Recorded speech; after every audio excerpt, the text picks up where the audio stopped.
So I'd like to say something, not so much as a contradiction or a rebuttal, but more just as a contribution to the conversation about the impossibility of omniscience. It's an objection to omniscience, that it's impossible to know everything, because then you'd have to know that you know it, and then you have to know that you know that you know it.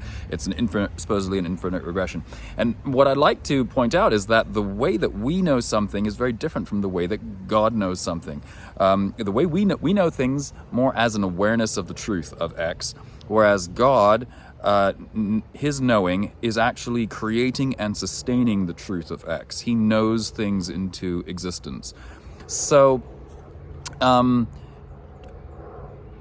don't see why he would need to create and sustain the truth of the fact that he's creating and sustaining the truth of the fact that he's creating and sustaining.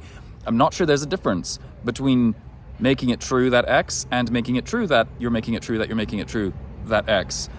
It doesn't have a meaningful difference, but okay, let's say there is a meaningful difference. I hold to divine simplicity, which means that I believe that God's knowledge is identical to his creative power. I actually believe that his knowing is his creating. So in the same way, just as it's ridiculous to speak about God causing the uncaused, God is the uncaused cause, shouldn't he also be the unknowable knower? Just as it's silly to talk about, did God cause himself? No, he didn't cause himself, he is uncaused. It's a string of words that doesn't make sense. Likewise, to say, does God know himself entirely? Well, God is the unknowable, so it's not that God is incapable of knowing the unknowable, it's that the sentence to know the unknowable is a meaningless sentence. It's a meaningless string of words.